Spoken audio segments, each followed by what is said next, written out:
प्यारे बच्चों, वेव में आगे बढ़ने का टाइम आ गया है। देखो इस चैप्टर में ये फॉर्मूला, पर्टिकुलर दो फॉर्मूला बहुत ज़्यादा इस्तेमाल होगा, तो आप प्लीज़ इसको कहीं लिख लो, कुछ भी कर लो, याद कर लो, आपकी मर्जी है, जैसे मर्जी कर लो।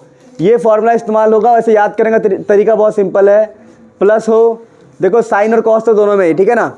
जब साइन में प्लस है तो कॉस में माइनस है ना, और जब माइनस है तो साइन में माइनस आ गया। समझे मेरी बात को? जैसे मर्जी याद कर लो, जो मर्जी आपका मन करे, ठीक है। अब फटाफट आगे बढ़ते हैं वेव के अंदर। पिछली बार हमने पढ़ा था comparison between standing wave and what, standing wave and what, progressive wave, plane progressive wave या ट्रैवलिंग वेव। आज उसी स्टैंडिंग वेव को हमें बांसुरी में पढ़ना है, गिटार पे पढ़ना है, सितार पे पढ़ना है, स्ट्रिंग पे पढ़ना है, बहुत जगह पढ़ना है। फिर हमें बीट्स पढ़ना है। और मैं आपको बोल रहा हूँ सबसे इंपॉर्टेंट जो टॉपिक होता है बीट्स। क्या होता है? जो आएगा पेपर में, और एक स्टैंडिंग वेव। तो सबसे इंपॉर्टेंट टॉपिक इसे हम डील करने वाले हैं, ठीक है। जितना भी टाइम लगे कोई दिक्कत नहीं, इस चैप्टर को आज निपटाएंगे बढ़िया से।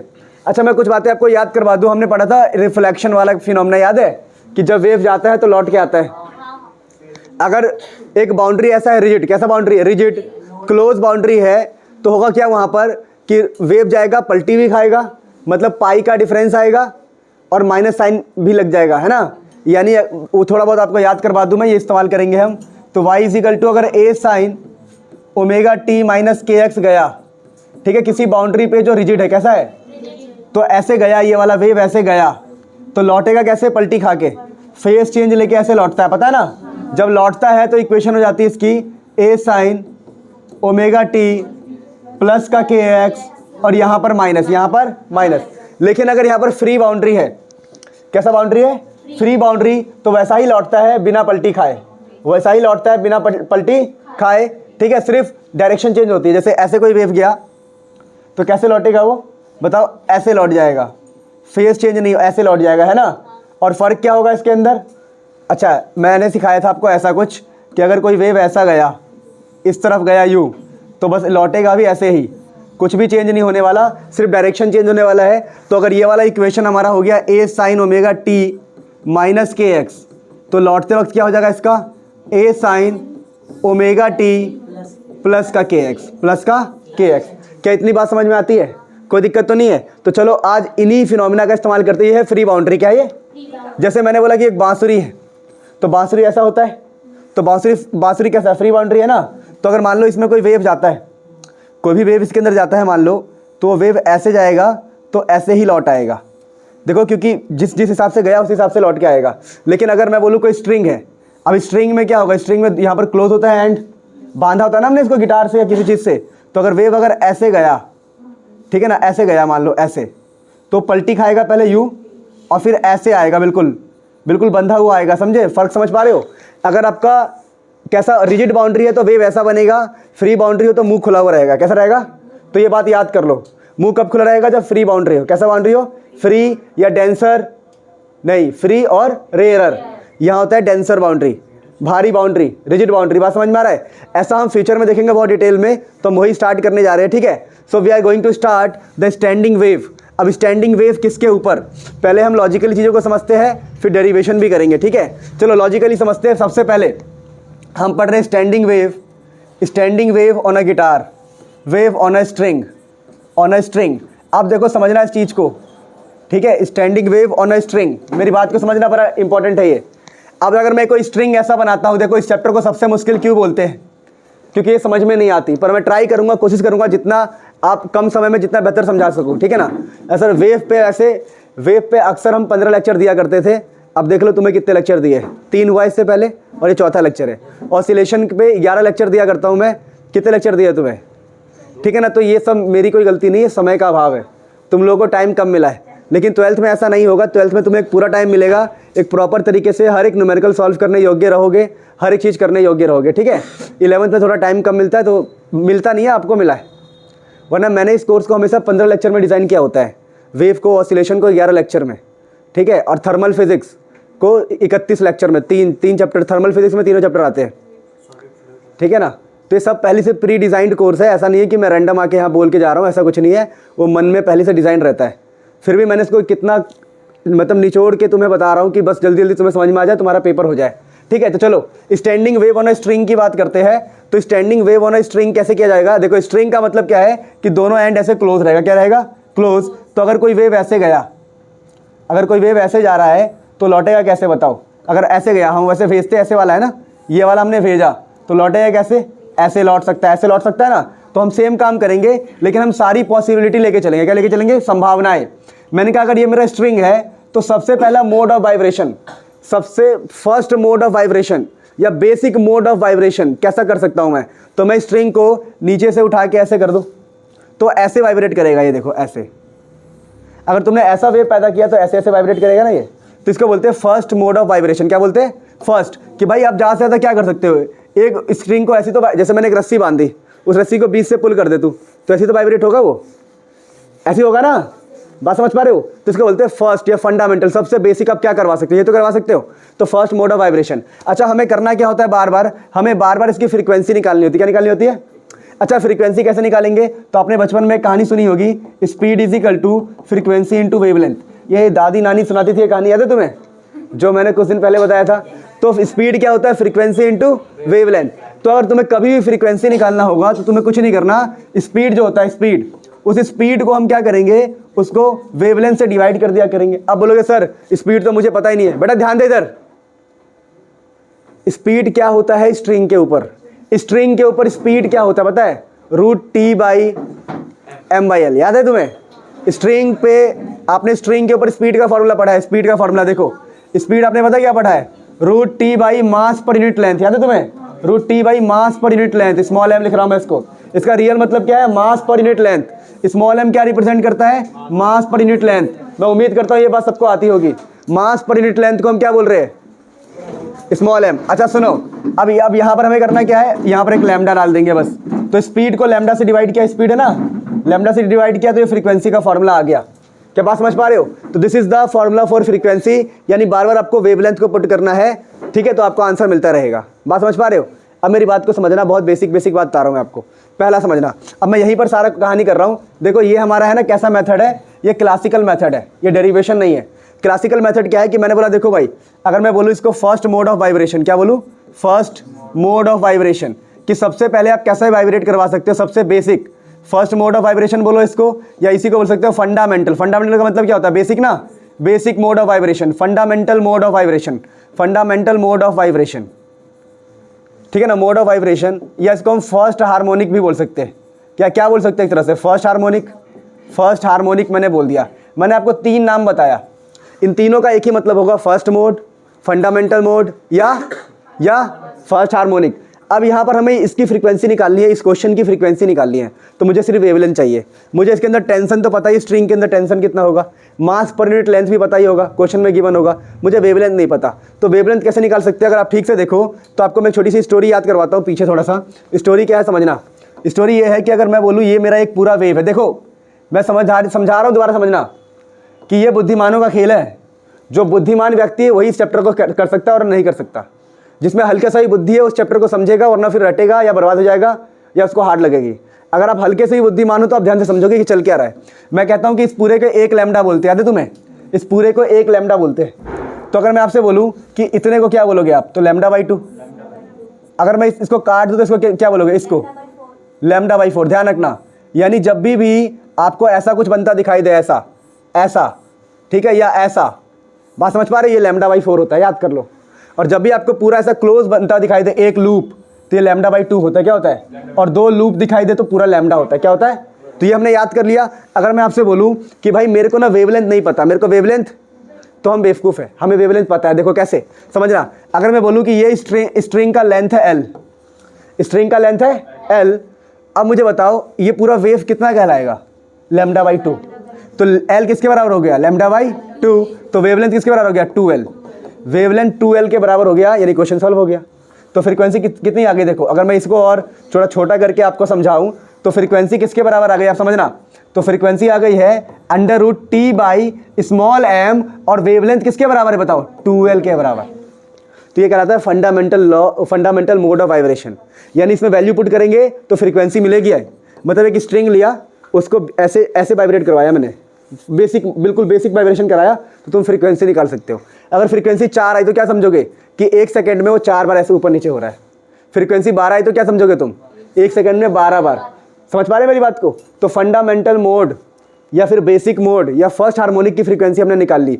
और बिलीव करो this is the most difficult topic. अगर तुम समझ गए तो अपने आप को इतना बुद्धिमान मानो कि तुम सोच भी नहीं सकते। ठीक है बेटा, जाग जा, बात समझ पा रहे हो? जाग गया? ठीक है, तो क्या समझा रहा हूं मैं, ये सबसे डिफिकल्ट टॉपिक है। सबको समझ में आ गया? अगर मैं आपसे बोलूं कि मुझे बताओ सेकंड मोड ऑफ वाइब्रेशन, क्या बोल रहा हूं मैं? अब सेकंड मोड ऑफ वाइब्रेशन का मुझे बताओ क्या फ्रीक्वेंसी कैसे निकलेगा। सेकंड मोड ऑफ वाइब्रेशन देखो क्या क्या नाम है, इसको बोलते हैं सेकंड मोड ऑफ वाइब्रेशन। क्या बोलते हैं? सेकंड मोड ऑफ वाइब्रेशन, या इसी को हम बोल सकते हैं, ठीक है, सेकंड मोड ऑफ वाइब्रेशन हो गया, या इसी को बोल सकते हैं फर्स्ट ओवरट्यून, ओवरटोन। क्या बोल सकते हैं? First overtone. क्यों? पहला वो था, उसके ऊपर पहला ओवरटोन है ये। अरे समझे नहीं मेरी बात को? किसी के ऊपर ओवर हो रहा ना, फर्स्ट के ऊपर ओवर, तो फर्स्ट ओवर, ठीक है। या इसको बोल सकते हैं हम क्या, सेकंड मोड हो गया, फर्स्ट ओवरटोन हो गया, सेकंड हार्मोनिक। क्या बोल सकते हैं? Second harmonic. क्या बात समझ पा रहे हो? ये हमारा सेकंड हार्मोनिक है। अच्छा, फर्स्ट ओवरटोन का मतलब समझो ना, ओवर, टोन के ऊपर ओवर, यानी फर्स्ट के ऊपर, है ना। तो सेकंड को तो फर्स्ट के ऊपर बोलेंगे। अच्छा, अब ये कैसे बनाएंगे? तो हम बोलेंगे भाई ये स्ट्रिंग है हमारा। अब क्या पॉसिबिलिटी है, देखो जब भी आपसे बोलता है वो कि एक स्टेप आगे बढ़ो तो एक यहाँ पर ऐसे लगा दो डॉट। समझना, आपने सबसे बेसिक बनाया आधा वेव। अगला क्या है, अगला क्या पॉसिबिलिटी है? तो अगला यही तो पॉसिबिलिटी है कि ऐसा वेव बने। क्या बात समझ पा रहे हो? इस और बताओ कोई तरीका है क्या? एक स्ट्रिंग था, पहले मैंने इसको 20 से ऐसे किया तो एक ऐसा वेव बना। अब मैंने कहीं पे जाके 20 से इसको दबा दिया, अब 2 में टूट गया ना वो। गिटार में करते क्या है, वेव पैदा किया, दबाते रहते हैं, तो अलग अलग फ्रीक्वेंसी निकलती है ना, क्योंकि अलग अलग उसमें क्या पैदा हो जाता है, ऐसा लूप। जैसे गिटार की स्ट्रिंग है, तेरे को अलग अलग आवाज़ निकालनी, तो बंदा दबाता है, यहाँ पे दबाता है, यहाँ दबाता है, फ्रीक्वेंसी चेंज होता है। क्या चेंज होता है? तो ऐसा ही तुम इमेजिन करो, ये होता है नहीं होता हमें नहीं पता, रियल में हो रहा है नहीं हो रहा नहीं पता, पर इमेजिन तो कर सकते हैं ना कि एक स्ट्रिंग है, मुझे अलग फ्रीक्वेंसी निकालनी, अलग। पहले मेरा फंडामेंटल फ्रीक्वेंसी था, मैंने इसको ऐसे प्लग करके छोड़ दिया। जैसे एक अनारी बच्चा ऐसे करता है ना, छोड़ देता है तो गिटार बज रहा होता है ऐसे, तो बिल्कुल फंडामेंटल नोट है क्या वो। लेकिन एक जो खिलाड़ी होता है मेरे जैसा, वो क्या करता है, वो 20 से ऐसे दबा देगा, ट्यून चेंज हो जाएगी। क्यों? उसने फ्रीक्वेंसी चेंज करी। आपको आवाज़ चेंज कब सुनाई देती है? जब फ्रीक्वेंसी चेंज होती है। जैसे फीमेल की फ्रीक्वेंसी अलग होती है, मेल की अलग, तो आवाज़ चेंज सुनाई देती है ना। कुत्ते की फ्रीक्वेंसी अलग होती है, सही बात नहीं भाई? तो क्या हुआ? अरे तुम लोगों ने सुना नहीं है? वो कुत्ते का फ्रीक्वेंसी नहीं सुना तूने? गधे का फ्रीक्वेंसी सुना है? तो हर किसी की फ्रीक्वेंसी क्या होती है? तुम लोग हंसते क्यों हो? बंदा एग्जाम्पल देते देते रुक जाए कि चल क्या रहा है, ठीक है। ऐसे तुम गलत बात है ये। अब सुनो, तो मैंने बोला ठीक है ये मेरा है सेकंड मोड ऑफ, पहला फंडामेंटल था मैंने छेड़ दिया, तो ये सेकंड मोड ऑफ वाइब्रेशन क्या हो गया? ठीक है, तो मैं बस एक अनारी बच्चा हूँ, बस ऐसा टच कर रहा हूँ, एक तो लूप बन गया एक, ठीक है। अब आगे एक बंदा आएगा जो 3-3 उंगली से टच करेगा, तो और लूप बनेंगे, तो उसको बोलेंगे थर्ड, फिर फोर्थ, फिफ्थ, ऐसे बनता रहेगा। सुनो, तो इसके लिए मुझे फ्रीक्वेंसी निकालना है, तो फ्रीक्वेंसी का फॉर्मूला हमने पीछे ड्राइव किया था ऐसा ना, √T/स्मॉल m। स्मॉल m क्या होता है? और यहाँ पर क्या था? लैम्डा। यहाँ पर क्या था? यहाँ पर लैम्डा था। अब लैम्डा कैसे निकालोगे? लैम्डा तो L के बराबर हो गया, लैम्डा L के बराबर, तो यह जगह √T/स्मॉल m, फ्रीक्वेंसी यहाँ पर क्या आ गया? L। क्या आ गया? L। तो ये कहलाता है सेकंड मोड ऑफ वाइब्रेशन। अगर आपसे कोई बोले कि थर्ड मोड ऑफ वाइब्रेशन की डेरिवेशन बताओ, थर्ड मोड ऑफ वाइब्रेशन, तो आप क्या करोगे? देखो भाई, ये स्ट्रिंग है, अब क्या पॉसिबिलिटी है कि पहले बंदे ने एक बार दबाया था उंगली से, अब 2 बार उंगली से दबा दे। अरे अब 2 बार उंगली से दबा दे ना, तो अगला फ्रीक्वेंसी कैसा मिलेगा देखना, अगला आपको ऐसा मिलेगा, कुछ मिलेगा ना ऐसा। तो अगर आपसे कोई बोले कि भाई आप फ्रीक्वेंसी बताओ, क्या बताओ, तो ये हो गया थर्ड मोड ऑफ वाइब्रेशन। तो फ्रीक्वेंसी क्या होता है? √T/m। अब लेंथ की वैल्यू पुट करो, यहाँ पर लैम्डा होता है ना, लैम्डा, लैम्डा किसके बराबर है? देख, ये हो गया तेरा लैम्डा प्लस ये λ/2, λ/2। तो लेंथ किसके बराबर हो गया बता? लेंथ हो गया लैम्डा प्लस λ/2, यानी 3 λ/2, 3 λ/2। तो यहाँ से अगर मैं लैम्डा निकालूँ तो किसके बराबर आएगा? 2L/3।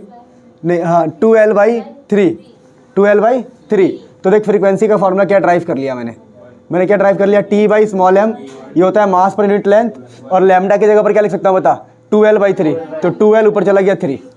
तो ऐसे अगर मैं सबको नोट करूँ तो पता है मैंने क्या क्या नोट कर लिया? जब वो फर्स्ट मोड ऑफ वाइब्रेशन होता है ना, फर्स्ट मोड, तो फर्स्ट मोड पे पता है क्या फॉर्मूला आता है? फर्स्ट मोड पे आता है 1/2L √T/स्मॉल m। ये फ्रीक्वेंसी ऑफ फर्स्ट मोड है। अगर मैं सेकंड मोड की बात करूँ गिटार में, किसकी बात करूँ, सेकंड मोड, तो 1/L T/m। तो मैं इसको ऐसे लिख सकता हूँ, देखो मैं ऐसे लिख सकता हूँ 2/2L, अरे लिख सकता हूँ ना 2/2L। वैसे अगर मैं थर्ड मोड की बात करूँ तो आया 3/2L √T/m।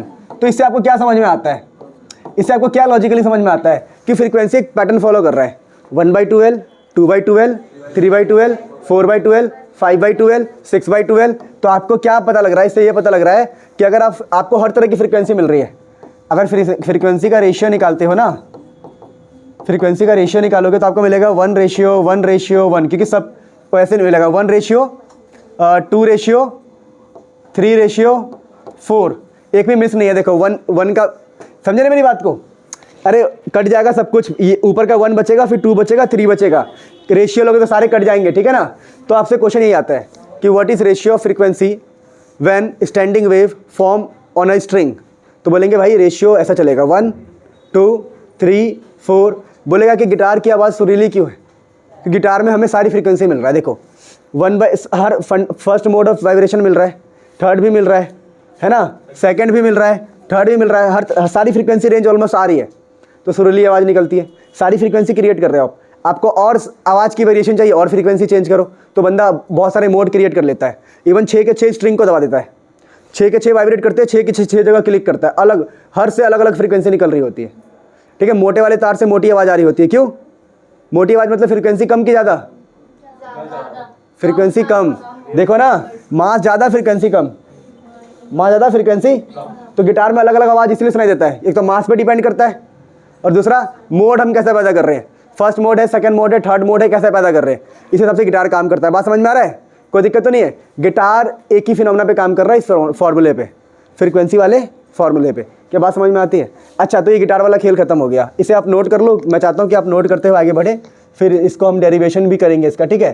तो मैंने कहाँ से करवाया है, इस फॉर्मूले का इस्तेमाल होगा अभी, ठीक है। नोट करो इसे, आगे बढ़े थे दोस्तों। कोई नहीं, आप थोड़ा पॉज करके लिख लेना या फिर आज शेयर कर देंगे, है ना, जैसे मर्जी कुछ ना कुछ कर लेंगे। मेरी बात सुनो मेरे बच्चों, बेटा किसी भी हाल में चैप्टर को आज ख़त्म करना है। मुझे पता है मैं थोड़ा डिटेल में पढ़ाता हूँ, जिस वजह से थोड़ा लेक्चर लंबा हो जाएगा, पर कोई नहीं। अब मेरी बात को सुनो। अब ना ये क्वेश्चन पता कैसे आएगा कि जो फार्मूला आपने ड्राइव किया, क्या फार्मूला ड्राइव किया आपने, फ्रीक्वेंसी का जनरल फार्मूला बोल रहा हूँ मैं, ठीक है। वो आपने ड्राइव कर लिया n/2L √T/m। यहाँ से ये जो फार्मूला है ना, क्या बोल रहा हूँ मैं, ये जो फार्मूला है क्या सजेस्ट कर रहा है कि n 1 पुट कर 1 पहला आएगा, 2 पुट करेगा सेकंड हार्मोनिक, 3 पुट करेंगे थर्ड हार्मोनिक। तो इसको ना हमें मैथमेटिकली ड्राइव करना है। मतलब आपने अभी लॉजिक से किया, ऐसे ज्योमेट्री से किया, अब मैथमेटिक्स से करो। मैथमेटिक्स से करो का मतलब क्या है, मैथमेटिक्स से करने का मतलब होता है एनालिटिकल ट्रीटमेंट। क्या बोलते हैं इसको, एनालिटिकल ट्रीटमेंट। ये आता है एग्जाम में, ठीक है ना, एनालिटिकल ट्रीटमेंट। हमें 3-4 बार ऐसी डेरिवेशन करनी है आज। एनालिटिकल ट्रीटमेंट ऑफ, ठीक है ना, ऑफ स्टैंडिंग वेव, ठीक है ना, स्टैंडिंग वेव, ठीक है ना, on a what, stretched string, stretched string. जो स्ट्रिंग कैसा होगा, क्लोज्ड होगा। कैसा होगा, क्लोज्ड, बोथ एंड से क्लोज है ना ऐसा। अब इसके ऊपर वेव बन रहा है, वेव, उसका हमें वो फॉर्मूला ड्राइव करना है पीछे वाला, पर मैथमेटिक्स के हेल्प से। तो यहाँ पर तोते उड़ जाते हैं बेटा कई बार, क्यों, क्योंकि जो आपने वेव भेजा होगा ऐसा भेजा होगा। तो y = a sin ω t आपने भेजा है, ω t - kx। तो ये बेटा आपका है सेंड, है ना, जो आपने सेंड किया है, जो वेव आपने सेंड किया ये वाला, इसको मैं y1 बोल रहा हूँ। जो लौट के आएगा वो ऐसा आएगा, पलटी खा के आएगा। तो y2 कैसा हो जाएगा, -a sin ω t, और यहाँ भी साइन चेंज होगा, प्लस का kx। यहाँ चेंज क्यों होता है, उल्टी डायरेक्शन। यहाँ क्यों, पलटी खाया, ठीक है, पलटी खाया। अच्छा मेरी बात को समझना। अब हम जानते हैं ये y2 है, ये कौन सा वाला, रिफ्लेक्टेड वाला है। कौन सा है ये, रिफ्लेक्टेड वाला, ठीक है, रिफ्लेक्टेड है। अब मेरी बात को समझना। अब हमें क्या करना है ना, हम जानते हैं according to superposition principle, according to superposition principle. अब सुपरपोजिशन प्रिंसिपल लिखवाया था मैंने कि जो टोटल डिस्प्लेसमेंट होगा वो सम क्या आएगा। तो जो वाई नेट आएगा ना आपका, वाई नेट, वो जो वाई नेट आएगा मतलब इन दोनों वेव का मिक्सचर जो आएगा, सुपर इम्पोज करने के बाद जो मिक्सचर आएगा वो होगा y1 + y2। अब यहाँ से देखना वही फार्मूला ड्राइव होगा जो हमने पीछे ड्राइव किया था, ठीक है। अब कहानी को समझना, कहानी को समझना है। यहाँ पर लिखेंगे a sin ω t - kx, और दूसरा वाला ये है ना, पर माइनस का साइन है तो ये बन जाएगा -a sin ω t प्लस का के एक्स। अब खेल को समझना, क्वेश्चन यहीं पे ख़त्म हो गया। अब तुम्हें वो फॉर्मूला याद करना है जो मैंने सबसे पहले बताया है। ए को कॉमन ले लो, इसको लिख दो साइन, इसको लिख दो पी, क्या लिख दो पी माइनस साइन क्यू। अब साइन पी प्लस क्यू लगा दो, आंसर आ गया आपके हाथ में। ठीक है, यही हमारा आंसर है और यहीं पर खेल खत्म होता है। बस छोटी मोटी बात और भी हम कर सकते हैं। अच्छा मुझे बताओ, क्या आपको ये बात समझ में आ गई? अरे क्या ये बात समझ में आई नहीं आई? अब ये P मान लिया मैंने, इसको क्या मान लिया P, इसको मान लिया मैंने Q, और sine P minus sine Q का फॉर्मूला भाई बताएंगे, जल्दी से बताओ। 2 cos, वेरी गुड। ए की जगह ये है 2 cos P plus Q by 2। P मतलब ये P प्लस क्यू करो, इनको ऐड करोगे तो ओमेगा बचेगा, सिर्फ 2 ओमेगा टी बाई 2, क्योंकि के एस और के एस कट जाएगा। अच्छा यहाँ पर साइन P, देखो ये हो गया 2 cos P plus Q by 2। अब हो जाएगा साइन P माइनस क्यू, इसको इससे माइनस करोगे तो माइनस का 2 के एक्स बचेगा बाई 2। अरे माइनस करोगे ना तो ओमेगा टी कट जाएगा। देखो माइनस करो, omega T minus K x, तो माइनस माइनस ऐड हो गया और ओमेगा टी कट गया। अच्छा इतना बेसिक मैथमेटिक्स तो आनी चाहिए। अगर ये भी नहीं कर पा रहे हो तो कोई बात नहीं, घर पे प्रैक्टिस करना। अब मेरी बात को समझो बेटा, यहाँ से आप 2a को बाहर ले लो। ठीक है, ये 2 से 2 जाएगा, ये 2 से 2 जाएगा। देखो यहाँ पर मैं अरेंज कर रहा हूँ, ये साइन के एक्स हो गया, साइन के एक्स हो गया, क्या हो गया साइन के एक्स हो गया, और ये हो गया कॉस ओमेगा टी। आपको हमेशा पता होना चाहिए कि जनरल इक्वेशन जो होता है, जनरल इक्वेशन किसी वेव का ये होता है y is equal to amplitude, क्या होता है यहाँ पर एम्पलीट्यूड, साइन और या फिर कॉस और यहाँ पर ओमेगा। पता है ना ये बात? तो अगर मैं बोलूँ ये कॉस ओमेगा वाला टर्म है तो ये पूरा मिलके होगा एम्पलीट्यूड। कॉस और साइन के पीछे, कॉस हो या कोई भी एक ट्रिग्नोमेट्रिक फंक्शन हो, उसके पीछे का पूरा टर्म होता है एम्पलीट्यूड। पढ़ा आप लोगों ने? तो हम ये समझ गए कहीं ना कहीं ये जो पूरा टर्म है ये एक तरह से एम्पलीट्यूड है। क्या हो गया ये एम्पलीट्यूड को डिसाइड करेगा, एम्पलीट्यूड को डिसाइड करेगा। तो मैं ये समझ गया, क्या समझ गया? ये मैं समझ गया ऑटोमेटिक कि भाई जो अगर ये वाली वैल्यू, जब ये वाली वैल्यू 0 होगी तो हमारा वेव 0 हो जाएगा, नेट एम्पलीट्यूड क्या हो जाएगा 0। अगर ये वाली वैल्यू मैक्सिमम होगी तो वेव भी क्या हो जाएगा। यानी एक हम बात बोले थे आपको, नोड और एंटी नोड, याद है आपको? नोड क्या होता है? जहाँ एम्पलीट्यूड 0 हो, एंटी नोड जहाँ एम्पलीट्यूड मैक्सिमम हो। तो अगर मैं आपसे बोलता हूँ, सुनो उस स्ट्रिंग को देखना, इफ़ मैं बोलता हूँ x इक्वल टू एल के बराबर है, अगर मैं जो है एक्स एक्सिस पे डिस्टेंस लिया है वो l के बराबर है, तो देखा यहाँ पर देखना, क्या यहाँ पर यही तो हो गया कंडीशन कि भाई जो x है वो l के बराबर हो गया। दिख रहा है? इस पॉइंट की बात कर रहा है वो। अरे यार ये एक्स एक्सिस होता है, पूरे लेंथ ले लिया मैंने, क्या ले लिया? तो क्या यहाँ पर पार्टिकल ऑसिलेट करता है? नहीं। तो यानी जब अगर एक्स एल हो गया तो वाई आपका क्या हो जाएगा 0, क्योंकि पार्टिकल यहाँ का ऑसिलेट नहीं करेगा, पार्टिकल यहाँ का ऑसिलेट। ये तो बहुत लॉजिकल है। चलो ये सब बातें छोड़ो, यानी कि अगर मैं x को l लेता हूँ, तो अगर x को l लेता हूँ तो आंसर क्या आना चाहिए 0, क्योंकि l पर जाके पार्टिकल ऑसिलेट नहीं कर रहा ना, वहाँ वाला पार्टिकल ऑसिलेट नहीं कर रहा। तो चलो अब कहानी को समझते हैं। अब मेरी बात को समझो कि मतलब ये समझ गया कि जब भी मैं x को l लूँगा मेरे को आंसर लाना है 0। अब बताओ आंसर कब 0 आएगा? जब साइन या तो साइन पाई हो जाए। साइन पाई कितना होता है? अरे साइन पाई 0 होता है, साइन 2 पाई भी 0 होता है, साइन 3 पाई भी 0 होता है, साइन 4 पाई। अरे यार साइन का ग्राफ देखो, साइन ऐसे स्टार्ट होता है, ठीक है? तो देखो ये 0 होता है, 0 पर 0 होता है साइन, फिर पाई पर 0 होता है, फिर 2 पाई पर 0 होता है, फिर 3 पाई पर 0। देखो यहाँ से यहाँ तक पाई होता है, पाई, और ये भी पूरा क्या होता है पाई। तो देखो हर पाई पर साइन क्या होता है 0। तो हमने कहा कि हमें y को 0 पुट करना है, y को मतलब y तो 0 आ रहा है ना। तो ये कब पॉसिबल है? जब मैं ऐसा बोलूँ जो एंगल है साइन के अंदर का जो एंगल है वो पाई हो जाए, क्या हो जाए पाई हो जाए, या 2 पाई हो जाए, या 3 पाई हो जाए, और जनरल भाषा में बोले तो n पाई हो जाए, क्या हो जाए। क्या बात समझ पा रहे हो? यहाँ से जादू होगा, जादू समझना, ठीक है? अब जादू होगा, जादू देखना। अब जादू क्या होगा? अगर मैं यहाँ से l ले चुका हूँ, क्या ले चुका हूँ? x को l ले चुका ना मैं, तो यहाँ से मैं देखो k को लिख सकता हूँ, k होता है 2 pi by lambda, 2 pi by, यहाँ पर l हो गया, यहाँ n हो गया, यहाँ पाई हो गया, पाई से पाई गया ना, तो लैम्डा क्या आ गया? देखो 2l by n is equal to lambda.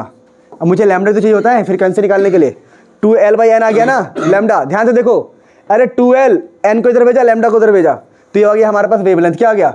अगर मैं तुम्हें दोबारा याद दिलाऊं तो कहानी को समझना।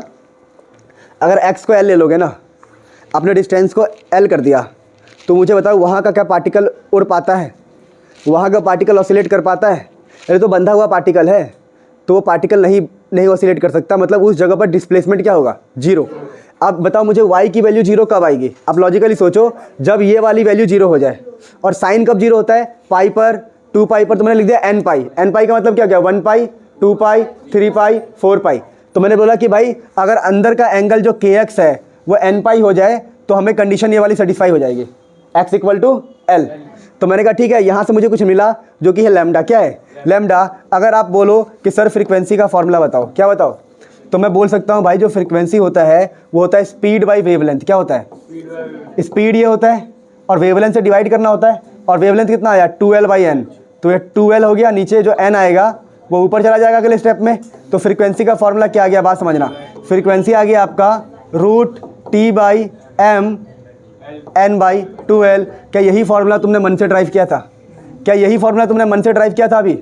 और यही फॉर्मूला हमने किससे ड्राइव किया, मैथमेटिक्स से। तो देखो मैथमेटिक्स की पावर समझ पा रहे हो आप लोग, मैथमेटिक्स की पावर समझो। कहते हैं mathematics is true physics, mathematics is true science. तो दिस इज अ लॉजिक, है ना। तो ये सेंस समझ में आ गया। अगर आपसे बोले फर्स्ट हार्मोनिक n क्या पुट करोगे, 1, second harmonic n 2, third harmonic n 3। तो ये हमारा, ये मुझे लगता नहीं इतना मुश्किल था।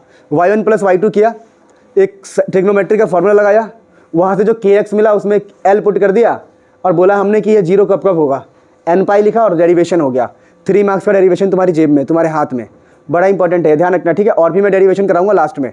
चलो ये वाली बात खत्म हो गई ना। अगर आपसे कोई बोलता है कि बताओ भाई कि नोड कब कब बनेंगे, अगर इसको देखो बताओ नोड कब कब पॉसिबल है, बताओ नोड कब कब पॉसिबल, नोड कब कब पॉसिबल, नोड समझते हो? जब ये नोड है, क्या ये नोड, और एंटी नोड कब कब पॉसिबल है, ये, तो ये एंटी नोड है। तो ऐसी बेवकूफ़ वाली बातें मत करना।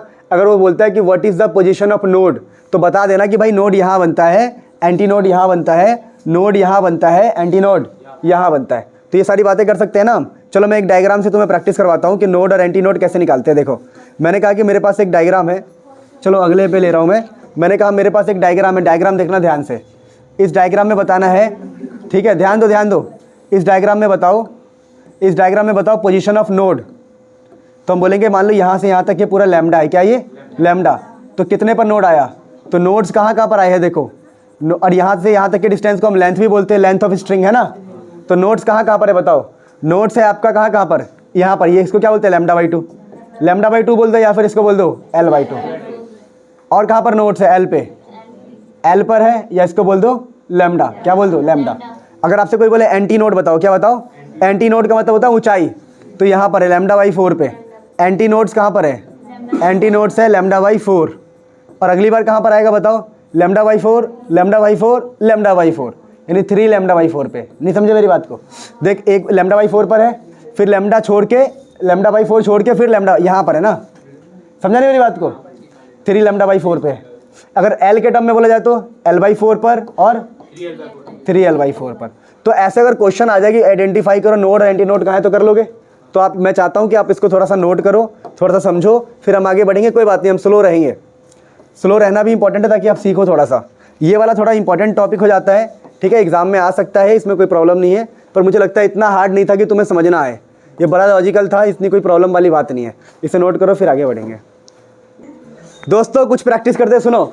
मैं अगर आपसे बोलता हूँ फर्स्ट मोड ऑफ वाइब्रेशन है, फर्स्ट मोड ऑफ, अब बताना इसमें, सुनो, फर्स्ट मोड ऑफ वाइब्रेशन में कहाँ पर बनेगा नोड, कहाँ पर एंटी नोड। तो आप डायग्राम बनाओगे, बिना डायग्राम के आंसर नहीं कर पाएंगे। यह है फर्स्ट मोड ऑफ वाइब्रेशन, यही तो है पॉसिबल। अब बताओ नोड कहाँ पर आ रहा है, नोड मतलब जहाँ 0 एम्पलीट्यूड है, 0 पर आ रहा है और L पर आ रहा है। कहाँ पर आ रहा है, L पर। अगर मैं बोलूँ एंटी नोड कहाँ आ रहा है सर, एंटी नोड्स, तो आप बोलोगे सर एंटी नोड आ रहा है कहाँ पर, बीच में, l/2 पर। अगर मैं बोलूँ सेकंड मोड ऑफ वाइब्रेशन है, सेकंड मोड में क्या होगा, कहानी बदल जाएगी, कहानी। अगर मैं आपसे बोलूँ कि नोड बताओ, नोड कहाँ पर है, तो आप बोलोगे सर नोड है 0 पर और L पर, 0 पर और L पर है नोड, क्या है नोड। एंटी नोड और कहाँ पर है, बीच में भी है, बीच में भी तो है, ये हो गया l/2, 0 l/2 L। अगर मैं आपसे बोलूँ एंटी नोड बताओ, क्या बताओ, तो कहाँ पर है, λ/4 यानी l/4 है ना। तो एंटी नोड कहाँ पर आ गया, l/4 और 3l/4, 3L/4। तो क्या ऐसे आप बता दोगे एग्जाम में आएगा? तो एग्जाम में आएगा by analytical method find frequency, तो फॉर्मूला ड्राइव कर देंगे, and also locate nodes and antinode. तो आप डायग्राम बनाना, ठीक है, और ऐसा करके आप इजीली उसको बता सकते हो कि भाई देखो फर्स्ट मोड हुआ तो यहाँ एंटी नोड होगा, यहाँ नोड होगा, सेकंड मोड डायग्राम आना चाहिए। तो मैंने प्रैक्टिस करवाया, ठीक है। तो अगला हम क्या पढ़ेंगे? अगला हम पढ़ेंगे, ठीक है, ये टॉपिक, इस टॉपिक में अगला इसी में हम पढ़ रहे हैं लॉ ऑफ, ठीक है ना, ट्रांसवर्स वाइब्रेशन।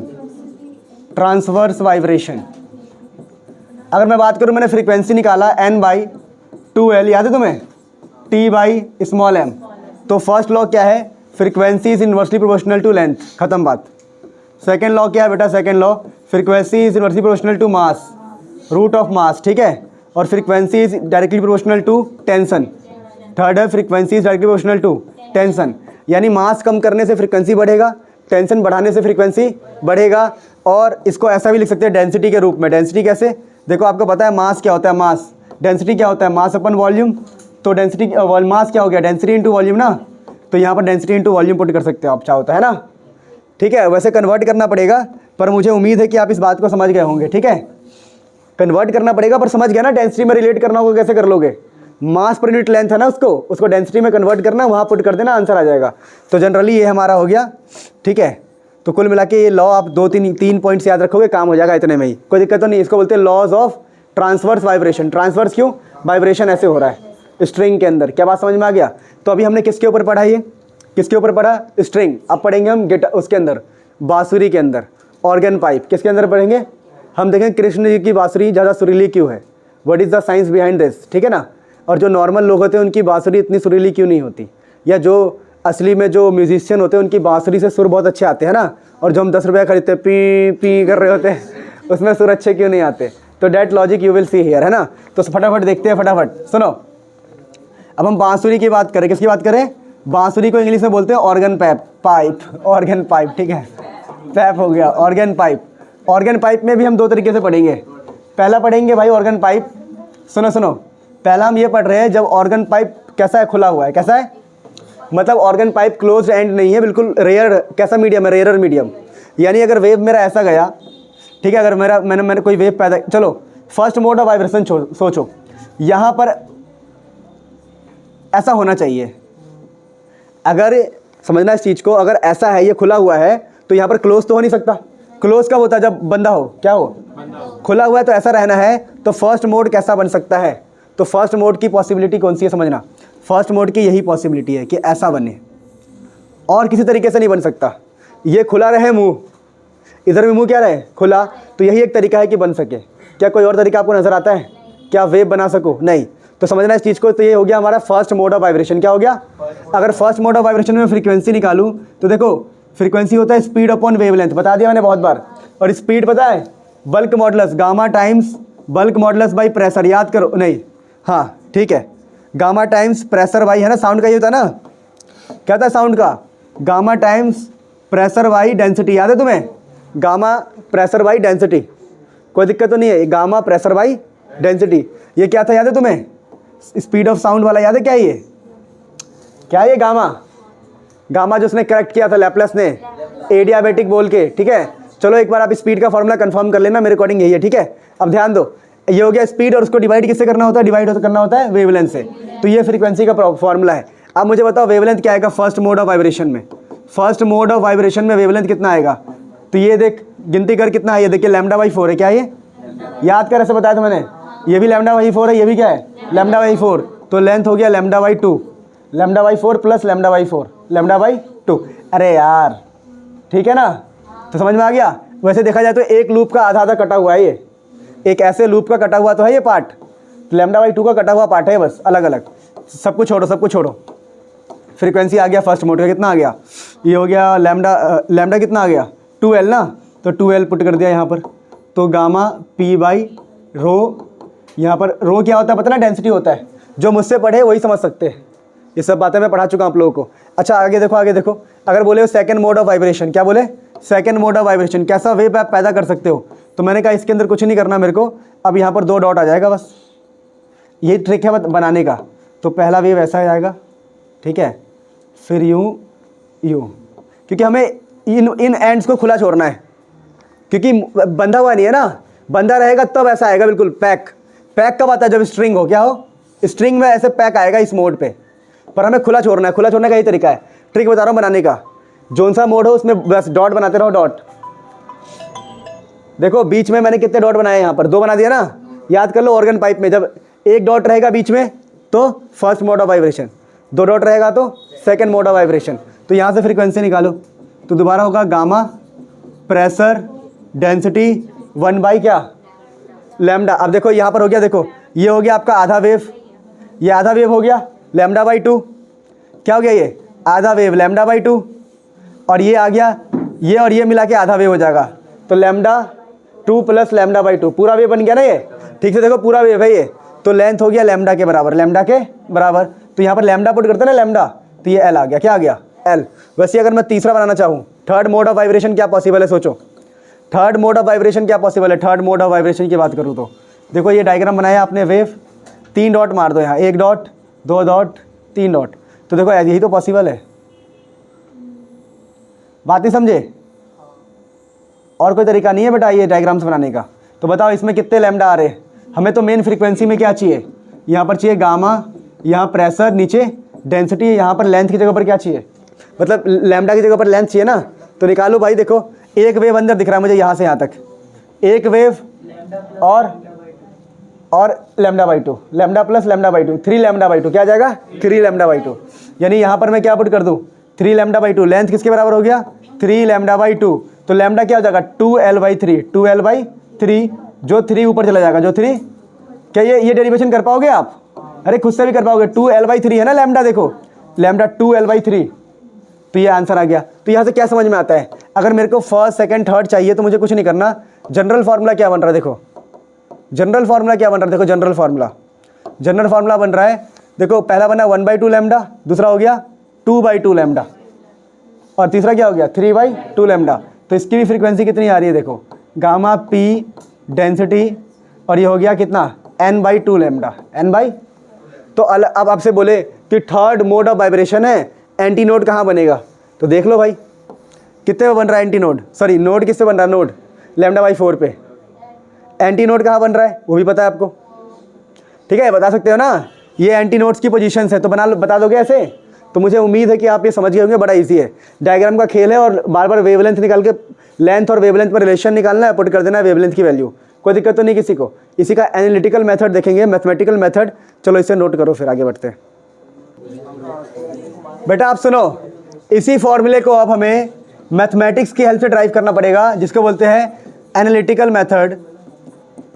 एनालिटिकल मेथड, ठीक है ना। Standing wave in an organ pipe, ठीक है ना। बोथ एंड ओपन है, इसमें क्या है? बोथ एंड ओपन, इसमें दोनों एंड कैसे है? ओपन। अब यहाँ पे कहानी को समझना। अब देखो मैं बोल रहा हूँ कि देखो क्या हुआ होगा, अगर y1 मैंने ये भेजा है, सेंट जो मैंने किया है इसको ωt - kx, तो लौट के क्या आया होगा बताओ? y2 = a sin ωt + kx, यही तो आया होगा। आप मेरी भावनाओं को समझ पा रहे हो? ये बहुत लॉजिकल है, यहाँ पलटी नहीं मारते इसलिए माइनस साइन नहीं आता एक। अरे पलटी मारा है क्या इसने? ओपन एंड में कभी पलटी नहीं मारता, वहाँ पर पार्टिकल होता ही नहीं जो पलटी मारे, फोर्स लगाए, ठीक है। तो ये सेम आएगा, बस डायरेक्शन बदल जाएगा, डायरेक्शन। तो यहाँ पर बस कुछ नहीं करना है, इनको ऐड करना है। आप लिखना एग्जाम में कि ये हमने सेंड किया है, ये रिफ्लेक्टेड है, ठीक है। तो स्टैंडिंग वेव की इक्वेशन जो आएगी सुपरपोजिशन प्रिंसिपल से, सुपरपोजिशन प्रिंसिपल। वो क्या कहता है सुपरपोजिशन प्रिंसिपल? कहता है कि जो y नेट होगा वो होगा y1 + y2। तो इनको ऐड कर दो फटाफट, इनको ऐड ही तो करना है हमें। देखो ऐड करूँगा तो a कॉमन आएगा, ये बन जाएगा sin ωt - kx, ठीक है, प्लस का sin ωt + kx। अब मुझे फॉर्मूला बता दो कोई भी बच्चा प्यार से, 1 मिनट। दोनों साइन है, प्लस है, तो कॉस में आ जाएगा प्लस, साइन में प्लस आ जाएगा, कॉस में माइनस, है ना, ठीक है। तो ये हो जाएगा a, और यहाँ पर a आ गया 2 cos a + b। साइन ले लो, कोई दिक्कत नहीं है, साइन कॉस कुछ भी कर लो, क्या फर्क पड़ता है?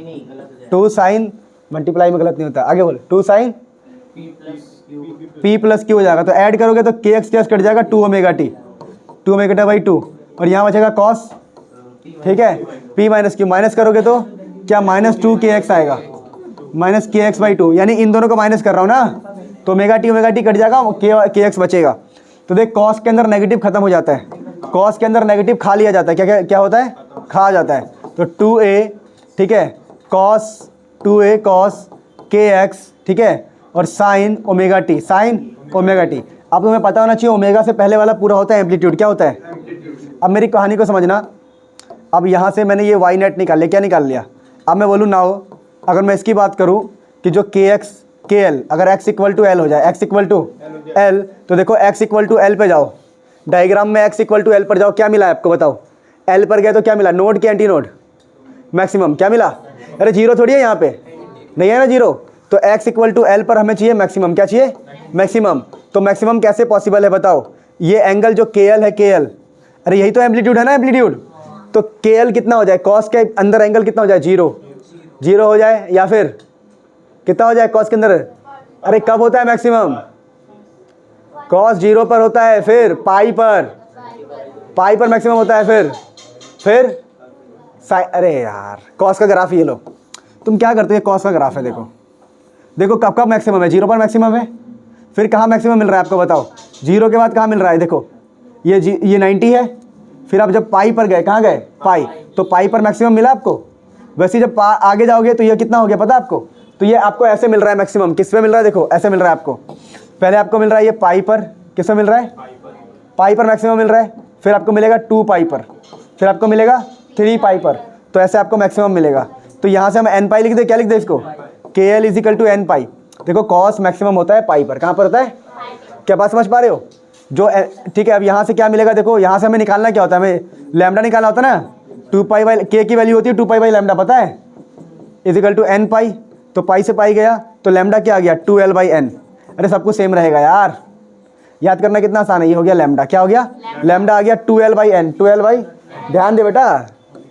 अब हम बोलेंगे नाउ, हम क्या जानते हैं, जो फ्रीक्वेंसी होता है वो होता है स्पीड, क्या होता है, गामा p बाई डेंसिटी, और यहाँ पर लैम्डा, यहाँ पर जो लैम्डा कितना है 2l/n, n ऊपर चला जाएगा, है ना। तो क्या आ गया हमारा फॉर्मूला ड्राइव हो गया, तो कोई दिक्कत ही नहीं है।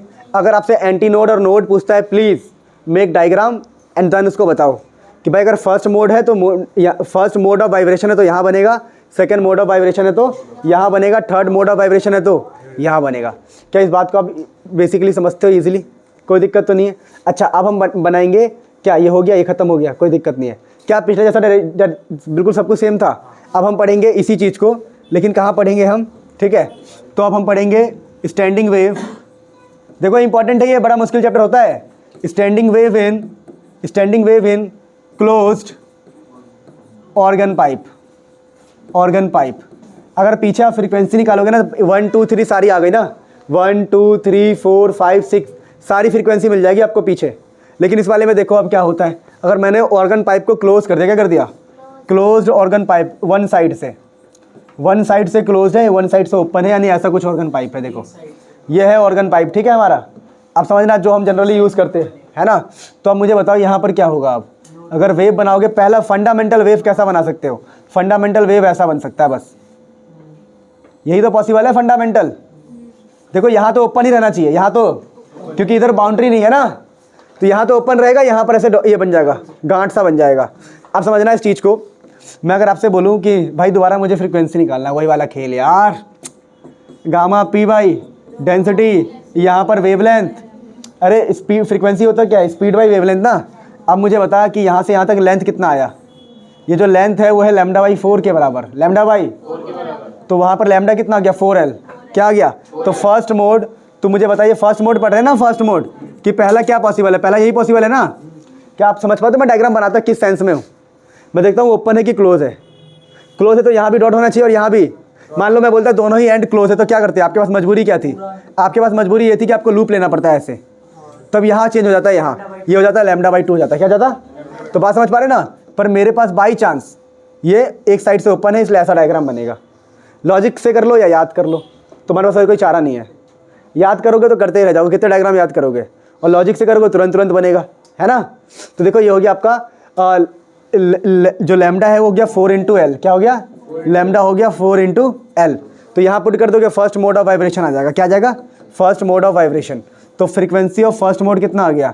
Gamma P by density 1/4L। अगली बार निकालेंगे। अब सेकंड मोड ऑफ वाइब्रेशन देखो इसी के अंदर, सेकंड मोड ऑफ वाइब्रेशन। तो अब क्या करो, दोबारा वही ऐसा बनाओ बांसुरी। अब सेकंड मोड में कुछ नहीं करना है, ये बढ़ जाएगा, 2 डॉट आ गए ना, तो क्या पॉसिबल है? ऐसा यही तो बन सकता है। अरे और कोई है क्या तरीका? यहाँ तो ऐसे ही रखना है इसको, यहाँ एंटी नोड ही रखना है, बस एक नोड बढ़ गया। क्या बढ़ गया? नोड। तो अगली बार अब बताओ, अब लेंथ किसके बराबर हो गया बताओ? लेंथ हो गया λ/2 प्लस λ/4। निकालो λ/2 प्लस λ/4, तो 3 λ/4, 3 λ/4 ही आएगा ना। हाँ 3 λ/4। तो यहाँ क्या पुट कर दूँ मैं? Frequency. Frequency is equal to speed. Speed क्या था? Gamma P by density. हवा में स्पीड यही होती है ना। और यहाँ हो गया लेंथ, लेंथ इतना हो गया, तो लैम्डा क्या? 4 λ/3 है ना। 4L/3 ऊपर चला जाएगा, 3 ऊपर चला जाएगा। बात समझ पा रहे हो? सही है ना। 4L/3 है ना, तो 3 ऊपर चला गया। अच्छा अगर मैं बोलूँ, अगर मैं आपसे बोलूँ कि मेरे को भाई थर्ड मोड ऑफ वाइब्रेशन बताओ, क्या बताओ? Third mode of vibration. तो अब आप कुछ मत करो, इसके अंदर 1 2 और 1 तो यहाँ होंगे ही। अब मिलाओ कैसे? ऐसे मिलाओ, पहले इसको इससे मिलाओ, इसको इससे मिलाओ, और इसको तो मिलाना ही नहीं है किसी से। क्या इजी पड़ रहा है आपके लिए? अब यहाँ से कुछ नहीं, L को निकालो। किसको निकालो? L को। तो lambda plus λ/4, lambda plus λ/4, 5 λ/4। Length किसके बराबर हो गया? 5 λ/4। तो फ्रीक्वेंसी F, ये F2 था, ये F3। थर्ड क्या आ जाएगा? Gamma P by density. यहाँ से निकालो तो 4 लैम्डा, ठीक है, क्या हो जाएगा? 4L और ऊपर हो जाएगा 5। क्या हो जाएगा? तो यहाँ पर एक बड़ी विचित्र सी बात दिखाई दी कि सर ऐसी बात है कि पहला फ्रीक्वेंसी और दूसरा फ्रीक्वेंसी और तीसरा फ्रीक्वेंसी ऐसे चलते रहोगे तो आपको पहला 1 पे मिला, दूसरा 3 पे, तीसरा 5 पर, बीच की फ्रीक्वेंसी गायब है। बीच की फ्रीक्वेंसी, तो आपका रेंज कम हो गया, अब धुन कम निकाल पाओगे। पे पे, अब बात समझ में आ गई? तो यही तुम्हें बेचता है 10 रुपये में, ऐसे होता है ना वो, देखा तुमने? 10 रुपये वाला यही तो होता है जो मेले में लेते हो तुम। और जो वो लोग बजा रहे होते हैं, याद करो, जो वो लोग बजा रहे होते हैं इंडियन आइडल में या इधर उधर, तो ऊपर से बजाते हो, ऊपर से, इधर भी खाली, इधर भी खाली, बोथ हैंड ओपन। तो 1 2 3 4 5 6 सारा मिल रहा है उसको, समझा? 1 2 3 4 5 6 सारा मिल रहा है, कोई दिक्कत तो नहीं है। तो इस प्रकार से हमें क्या पता लगा? इस प्रकार से हमें ये पता लग गया कि भाई सुनो, इस प्रकार से ये पता लग गया, अरे ध्यान दो, कि भाई इसमें जो फ्रीक्वेंसी का रेशियो है 1:3:5 है। और यही एग्जाम में क्वेश्चन आता है कि अगर हमारा एक एंड क्लोज है तो what is the ratio of frequency. उसमें क्या आएगा? अगर दोनों एंड ओपन है तो what is the ratio of frequency. अगर दोनों एंड ओपन है तो रेशियो क्या होगा? 1 2 3 4 5। यहाँ क्या आ जाएगा? 1। बात समझ में आती है? अच्छा अब आगे बढ़ते हैं। देखो मैं अब इसका एनालिटिकल ट्रीटमेंट, अब दोबारा analytical treatment, same formula drive करो मैथमेटिक्स से। एनालिटिकल ट्रीटमेंट क्या बता रहा हूँ मैं? Analytical treatment. अब मेरी बात को समझना, अगर आपने भेजा है y इज इक्वल टू किसके लिए? ये 1 एंड क्लोज्ड, 1 एंड, ठीक है। अगर a साइन ओमेगा टी आपने भेजा, क्या भेजा आपने? a साइन ओमेगा टी, आपने omega T minus K x था ना, ठीक है। अब हुआ क्या है, अब समझना इस बात को। अब हुआ क्या है इसके अंदर, बताओ क्या हुआ है? अगर हमने y1 ये भेजा है तो y2 क्या मिलेगा मुझे बताओ? -a sine omega T plus K x. क्या ऐसा सेम हम सॉल्व कर चुके हैं? लेकिन यहाँ पर अगर मैं L पुट करूँ तो नोड बनता है कि एंटी नोड? ठीक है। वैसे इसकी इक्वेशन में बताऊँ तो आपको ली कैसे जाती है बता रहा हूँ, देखो, ठीक है। अगर जैसे एक एंड ओपन होता है ना तो इक्वेशन हल्का सा चेंज होता है। अगर हम बहुत फंडामेंटल ना चले तो इक्वेशन ऐसी ली जाती है, omega T plus K x, और दूसरी ली जाती है ऐसे, -a sine omega T minus K x. क्या बात एक ही पड़ेगी? देखो खोल खोल के देखो, ये वाला वेव गया, ये लौट के आया, पलटी भी खाया और साइन भी चेंज हो गया। समझे नहीं मेरी बात को? अरे वही बात तो है, ये वेव गया, बात एक ही पड़ गया, दोनों में से कोई भी यूज़ कर सकते हैं। अब इसको अब लिखेंगे y नेट, क्या लिखेंगे? तो हो जाएगा y1 प्लस y2। क्या मैं यहाँ पे भरोसा करके छोड़ सकता हूँ कि आप ऐसा निकाल सकते हो? सेम दोबारा के एक्स पे जाओगे और फंडामेंटल देखोगे। चलो y1 + y2 कर लो यार, मैं क्या बताऊँ, थक गया मैं कर करके। ए आ गया sign omega T plus K x minus का sign omega T minus K x. दोबारा कि भाई गाना गा बेटा, कौन सा गाना था वो? Sine P 2 cos p + q, तो 2 ओमेगा टी बाई 2 और साइन माइनस वाला ना, माइनस करोगे तो क्या हो जाएगा? 2kx बाई 2 है ना। तो यहाँ से क्या आंसर आएगा समझना, वाई नेट समझो, वाई नेट आ गया। देखो 2a ये गया साइन के एक्स, ठीक है, और कॉस ओमेगा टी इस तरफ। अब दोबारा ये वाला बंदा डिसाइड करने वाला है कि क्या बनेगा, दोबारा ये बंदा डिसाइड करने वाला है कि क्या बनेगा, नोड बनेगा कि एंटी नोड बनेगा। अब मुझे ये बताओ, ध्यान दो, लास्ट में क्या बन रहा था, समझो। अरे करो इसको भाई, अगर समझा, एक मिनट, छोटी छोटी बात समझो, हमें आंसर समझना लाना है। अगर मैं ऐसे बनाऊँ, उस बांसुरी को ऐसे बनाऊँ, ठीक है, तो समझना हो क्या रहा है। जब ये फंडामेंटल नोड हम बना रहे हैं तो यहाँ पर अगर मैं लिखता हूँ x = l, क्या लिखता हूँ, तो आपको मैक्सिमम मिल रहा है कि मिनिमम मिल रहा है? अगर आप ठीक से देखो तो मैक्सिमम मिल रहा है। तो मैक्सिमम की कंडीशन लगा के देखो, तो kx यानी k × l, x = l, l पर मैक्सिमम मिलेगा। तो मैक्सिमम किसमें मिलता है? π/2 पर, π/2 पर, या फिर अरे π/2 पर, या फिर कितने पर? 3π/2 हो गया। और बताओ 5π/2, ऐसे चलेगा ना, करके देखना आप। साइन हमेशा मैक्सिमम, साइन का एंगल मैक्सिमम कब होता है? इसी पे। तो हमने बोला π/2, यानी ऐसे लिख सकते हैं हम, देखो 2n - 1 π/2। कैसे लिख सकते हैं? 2n - 1 π/2। कैसे देखो, n की वैल्यू 1 पुट करूंगा, आंसर क्या आएगा? π/2। n की वैल्यू 2 पुट करूंगा तो 3π/2।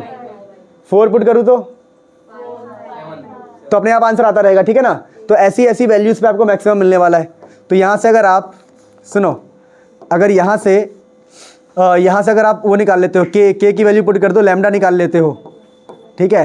देखो आपको लॉजिकली याद तो रखना पड़ेगा बेटा कि ये कब मैक्सिमम होता है, कब मिनिमम होता है। ये पढ़ाते पता है कब है? चैप्टर 3 ट्रिग्नोमेट्री में, प्रिंसिपल वाला, प्रिंसिपल एंगल्स, पता है ना। चलो सब कुछ छोड़ो, आपको तो लॉजिक लगाना है। π/2 के टर्म में आएगा ना, पर ऑड नंबर चल रहा है, ऑड के लिए ऐसा लिखते हैं 2n - 1, और इवन के लिए n लिखते हैं। देखो कभी भी ऐसा है π, 2π, 3π, तो हम लिखते हैं nπ, क्या लिखते हैं? लेकिन कभी भी मैक्सिमम आए तो ऑड वाला ऐसा आ जाएगा 2n - 1 π/2। देखो कुछ बातें तो याद करनी पड़ेगी, मैं क्या कर सकता हूँ, ठीक है ना। तो मैं तो समझा सकता हूँ आपको और करवा सकता हूँ और कुछ भी नहीं। बाकी अगर टाइम हमारे पास ज़्यादा होता तो हम इस पर दिन लगाते, 25 दिन लगाते, 30 दिन लगाते, 1 महीना लगाते और काम हो जाता बढ़िया से फिर।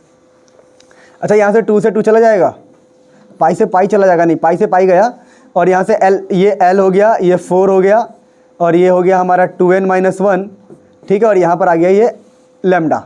कैसे किया मैंने? क्रॉस मल्टीप्लाई, ठीक है। क्रॉस मल्टीप्लाई के लैम्डा मिल गया। नाउ अब मैं बोलूँगा जो फ्रीक्वेंसी होता है वो होता है स्पीड। क्या होता है? Speed gamma p by density by lambda. Lambda क्या है? 4l/2, 2n - 1 जो ऊपर चला गया, ठीक है। तो अब समझो, अगर मैं बोलूँ फर्स्ट मोड ऑफ वाइब्रेशन, क्या बोलूँ? फर्स्ट मोड ऑफ वाइब्रेशन बोलूँ तो आप क्या पुट करोगे? n = 1, n 1 पुट करो, आंसर आ गया 1/4l gamma p by rho.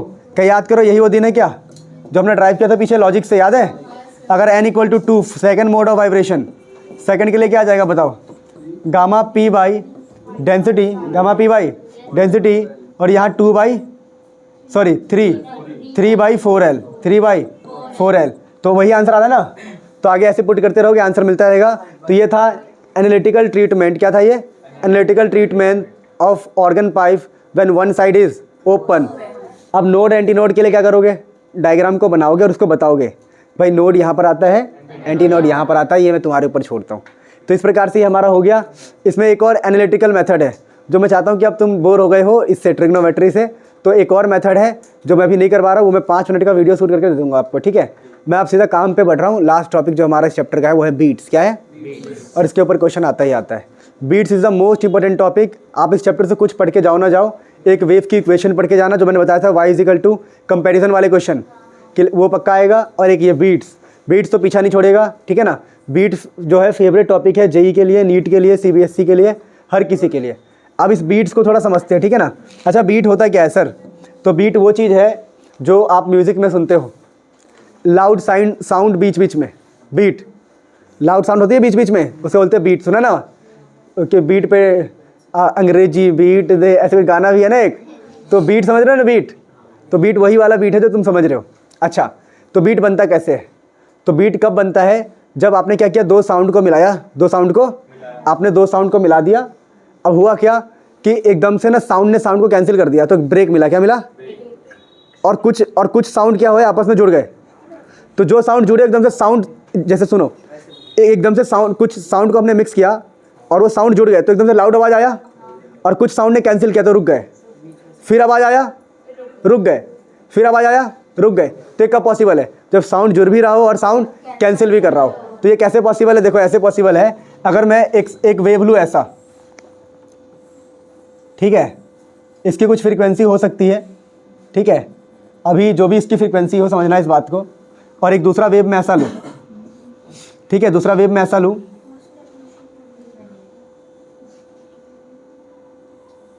अरे मैंने कुछ ऐसा वेव लिया। अब इन दोनों में फ़र्क समझना, दोनों की फ्रीक्वेंसी अलग है। दोनों की फ्रीक्वेंसी क्या है? फ्रीक्वेंसी अलग क्यों है? देखो डायग्राम से पता लग रहा है। अगर इसके चक्कर काटोगे, चलो इसका पीक देख लो, 1 2 3 है, तो इसका देखो, इसका 1 2 तीसरा बिल्कुल है ही नहीं, बिल्कुल ख़त्म ही हो रहा है, वो गायब ही हो रहा है। मेरी बात को समझो, फ्रीक्वेंसी का डिफरेंस है। हम यहाँ ड्रॉ नहीं कर पा रहे, but there is frequency difference. Frequency difference का मतलब होता है जितने चक्कर ये काट रहा है उतने चक्कर ये नहीं काट पाएगा, ठीक है।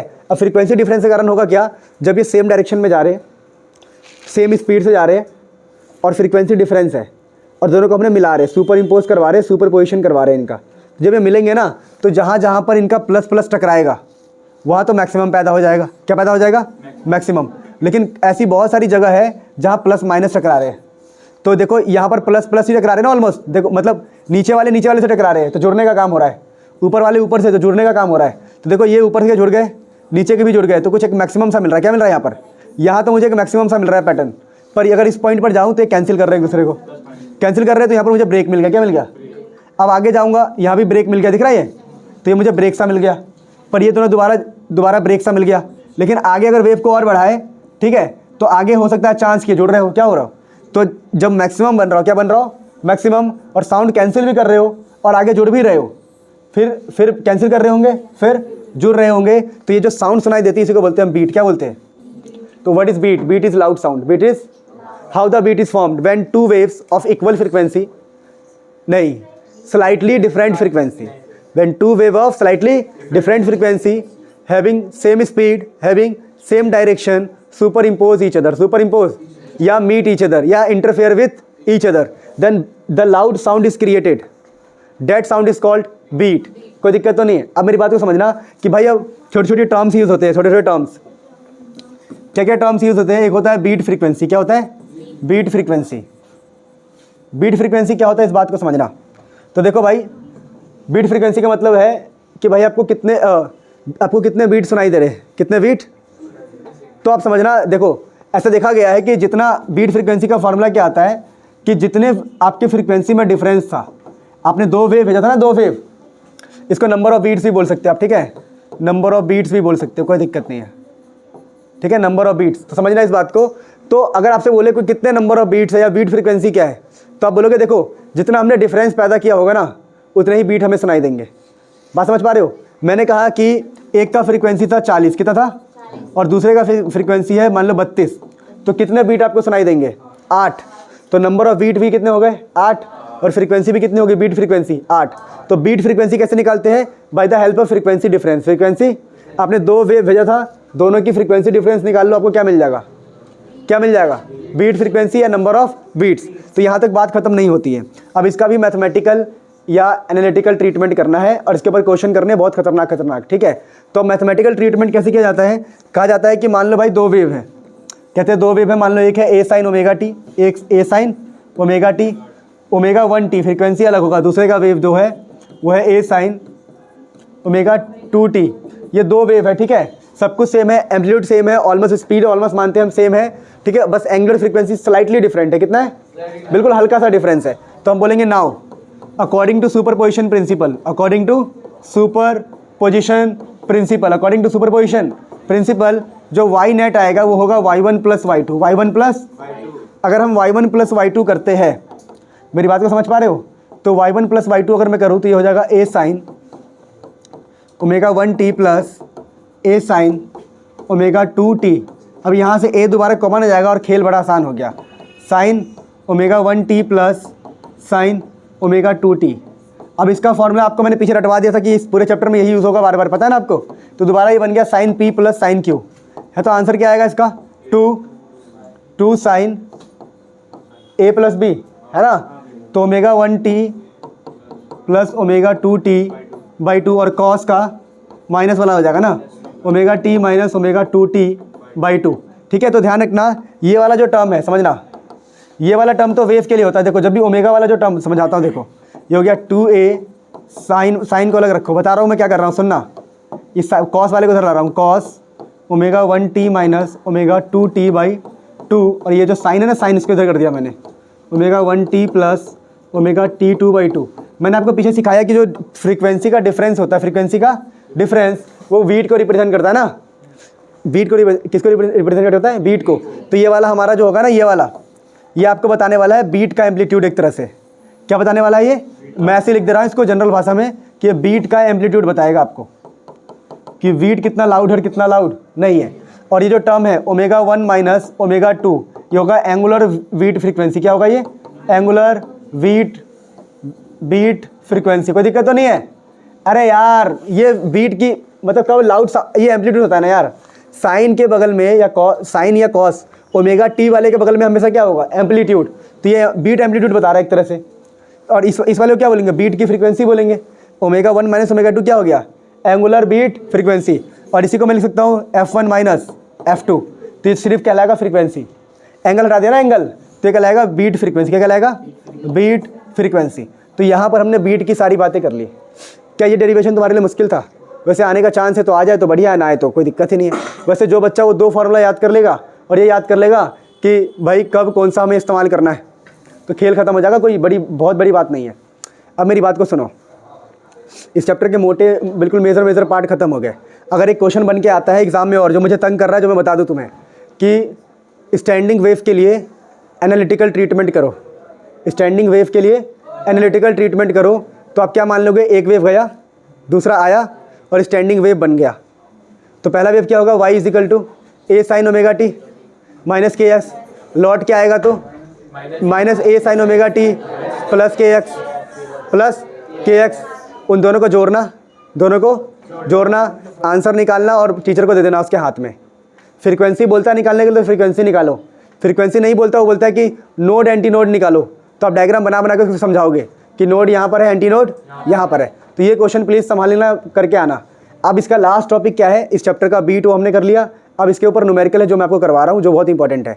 इसके न्यूमेरिकल बहुत फेमस है IIT के लिए भी, नीट के लिए भी, जेई के लिए भी। ठीक है, तो कुछ बातों को समझ लेते हैं पहले ही। देखो कुछ टर्म्स को सीखो।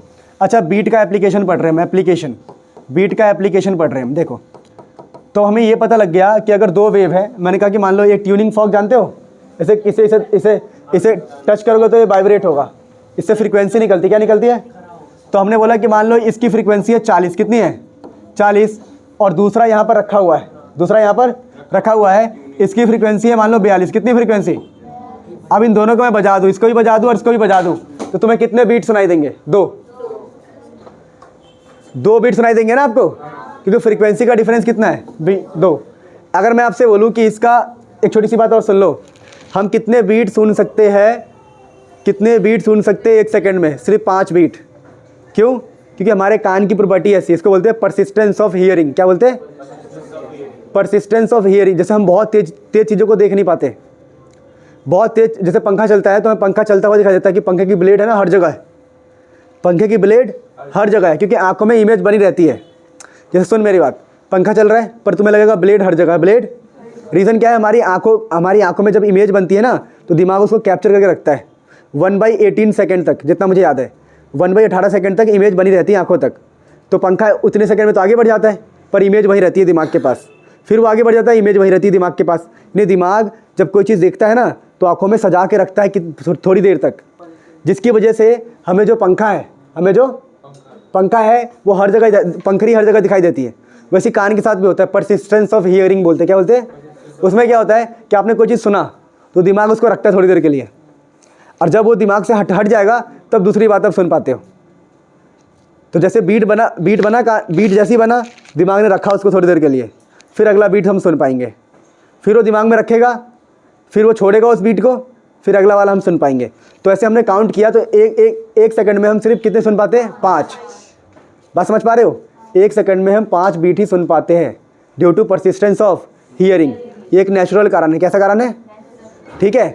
अगर 50 बीट भी बजते तो 5 ही सुन पाओगे। क्यों?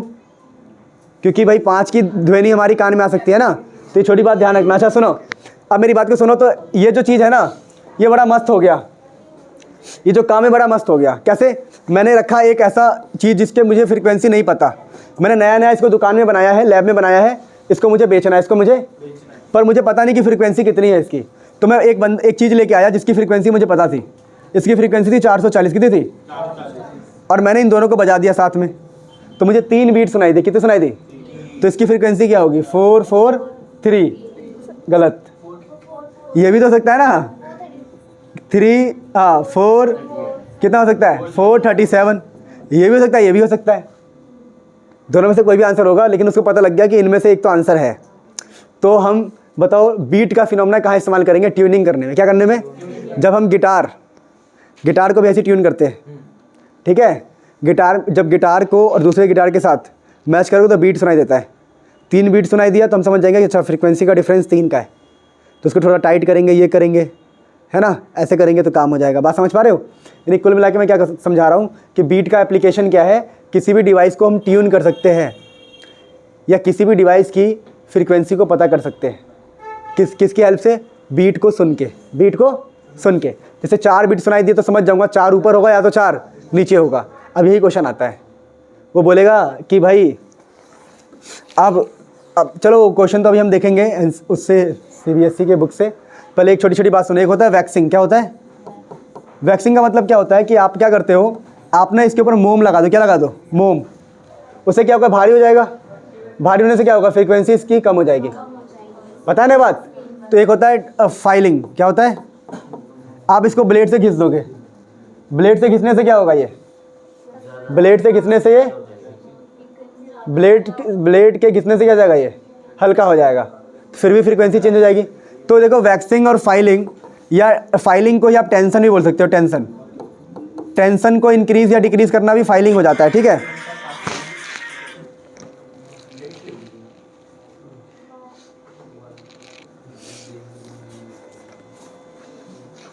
बात समझ में आ गया? वैक्सिंग और फाइलिंग। सुनो, वैक्सिंग फाइलिंग जब वर्ड आए तो घबराना नहीं है, मैं कुछ ट्रिक देता हूँ आपको क्वेश्चन करने के लिए। सुनो, देखो कहानी को समझना। क्वेश्चन आएंगे, मैं भेजूंगा अभी आपको क्वेश्चन, ऐसे आएंगे। सुनो, ध्यान रखना, एक की फ्रीक्वेंसी आपको पता होगी हमेशा क्वेश्चन में। मान लो 330 है, 330, और दूसरे की फ्रीक्वेंसी आपसे पूछेगा और नंबर ऑफ बीट गिवन होगा। नंबर ऑफ बीट, मान लो नंबर ऑफ बीट उसने दिया 4, कितने दिया? तो बताओ इसकी फ्रीक्वेंसी क्या क्या पॉसिबल है? क्या पॉसिबल है? इसकी 2 फ्रीक्वेंसी है, 334 या 326। अब क्वेश्चन आएगा कि कौन सा वाला हमारा सही आंसर है। तो एक हिंट देगा वो। क्या देगा? हिंट। वो बोलेगा कि हमने कर दिया वैक्सिंग। क्या कर दिया?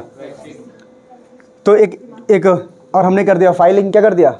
ध्यान रखना, वैक्सिंग करने पे अगर इंक्रीज हो बीट, क्या इंक्रीज हो? बीट, तो समझ लेना कि लोअर वाला आंसर होगा। ये बताऊंगा, मैट्रिक बता रहा हूँ।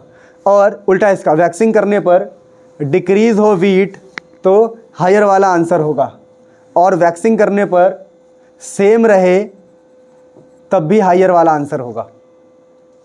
क्या बात है सर? अभी क्वेश्चन बताऊंगा, वेट करो। ये ट्रिक को समझ पा रहे हो?